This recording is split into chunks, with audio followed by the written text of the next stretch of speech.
Good morning, everyone. I'm Tonya Maddox. I'm the publisher of the Montrose Daily Press. And in the MDP studios, we have Ted Nelson of Ted Steakhouse. We're going to have a good time. I'm going to make him laugh maybe once or twice. And I might get the recipe for a secret sauce that he has too.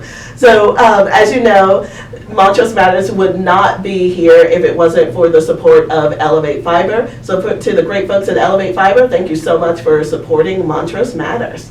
Now, Ted, how are you? I'm very well. Thank you for having me today, Tonya. I appreciate it. You are very welcome. So, rumor has it that last night at the bar, a few people asked you to do a shout out for them. They have a long record of poor behavior, so nothing surprises me at this point in the game.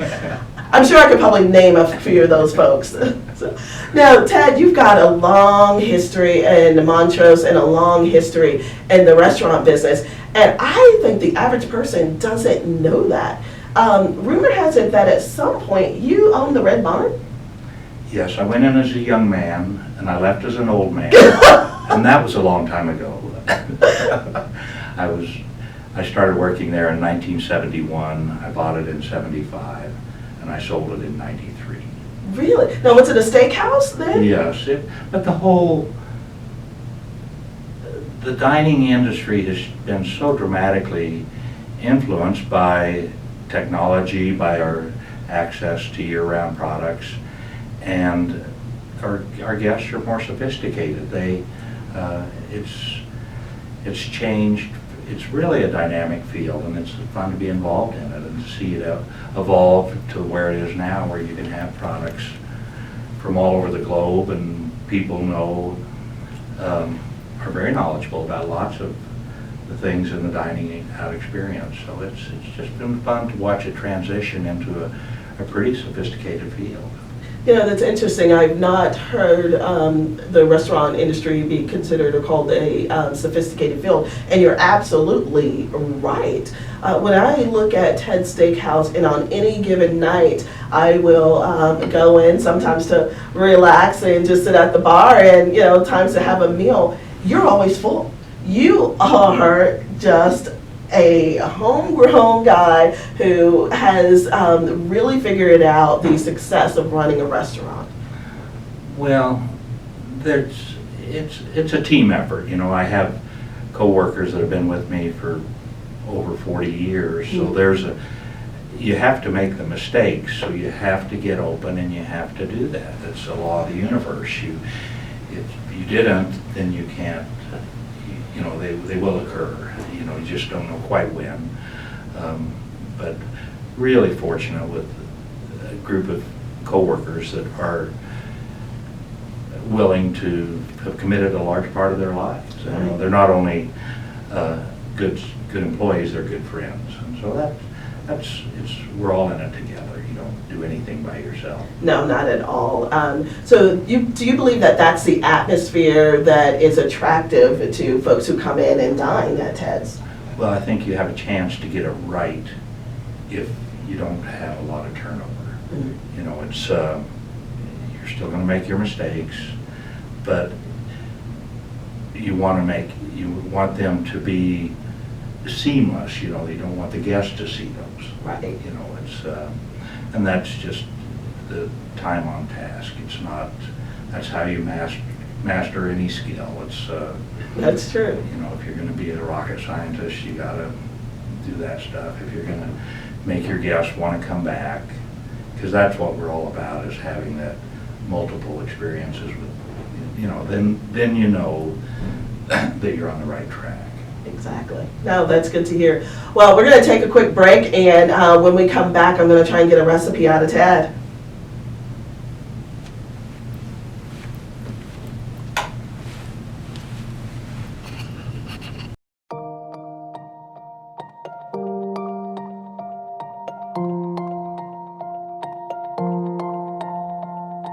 Here in the heart of beautiful western Colorado, known for its unrivaled outdoor recreation, bountiful harvests, and unparalleled quality of life, changes are being made.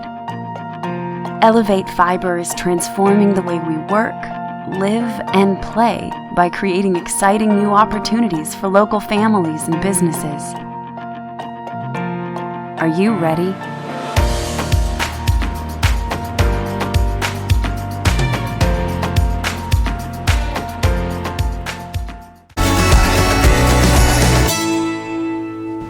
And welcome back to Montrose Matters. In the MDP studios, we have Ted Nelson of Ted Nelson Steakhouse. Okay, he's making me laugh now. I was supposed to make him laugh.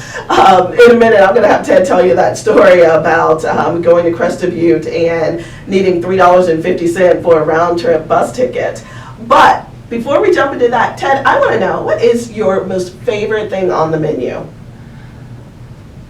I'm a type O blood type, positive, and I have to have red meat. That's just my diet. So if it's not red meat, then I don't consider it a meal. Okay. So that's, I didn't know my blood type till I got my driver's license in Mexico. And the requirement to get a driver's license in Mexico is you had to have your blood type. Are you kidding? I'm not sure why, but at that point I could understand why I have to have red meat at every meal. Otherwise, it's not a meal. So. Okay. But there are other blood types that, we can accommodate them. Oh, I love it. So basically you're telling me anything with red meat on your menu, you love it. I eat it every day, every meal. Do you? Yes, I have to have it. What's the biggest seller in the restaurant? We're really blessed, in my opinion, that, again, my coworkers take an inordinate amount of pride in what goes out, and it shows. I believe that every entree can stand on its own. I consistently I'm flabbergasted at the amount of seafood we sell. It's a steakhouse, for goodness sake. Wow. And it's, and it starts with good product, but it really starts with somebody that is very interested in taking pride in it, and it just shows up, and then you got a chance to do things right and build that clientele that wants to come and support you. Yeah, I think you're definitely doing it right, and the average person in Montrose does not realize that you have a unique business because of where you're located. How many different languages do you have your menu in right now?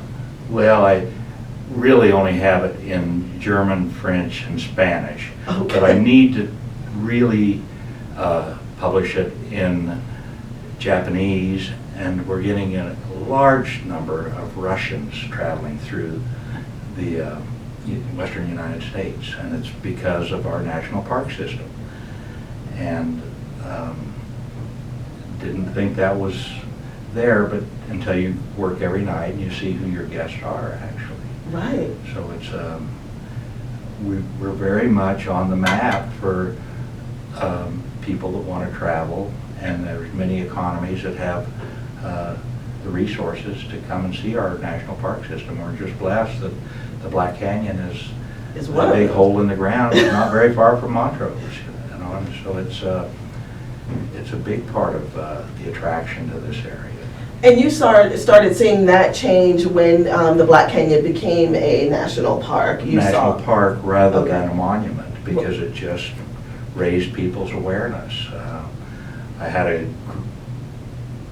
a couple in 2012. He taught at London School of Economics. He was a German though, and she was a Brazilian, but the equivalent of the head of the Securities Exchange Commission, both living in London. And I took my 12-year-old grandsons to Europe that following summer, and we visited them.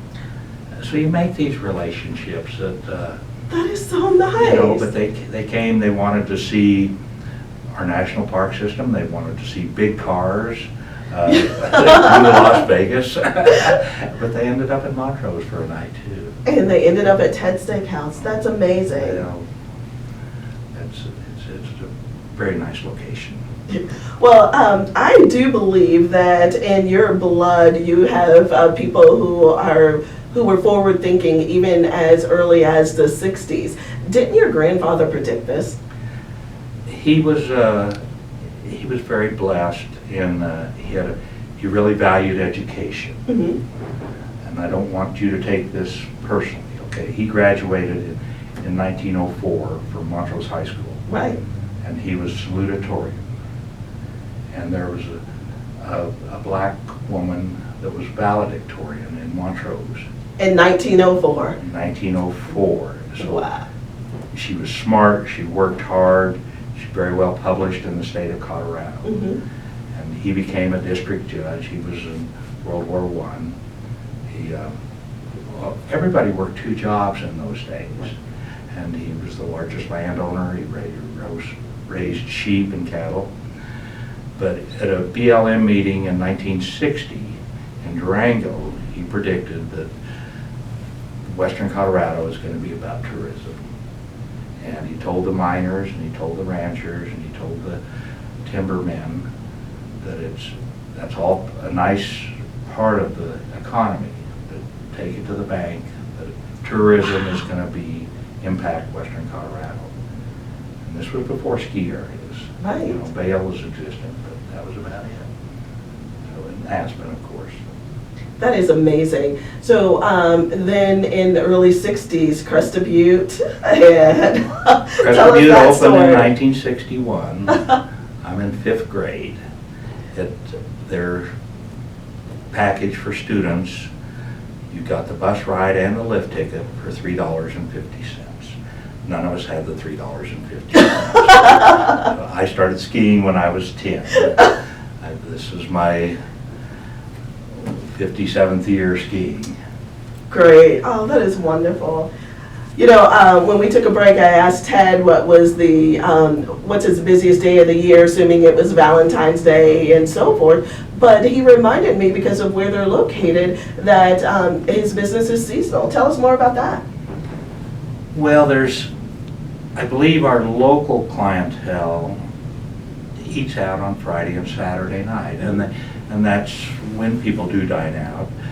When the motels reach a high occupancy level, those guests have to dine out. They don't have the option of cooking at home. Right. In my particular location, there are 500 motel rooms within walking distance. Amazing.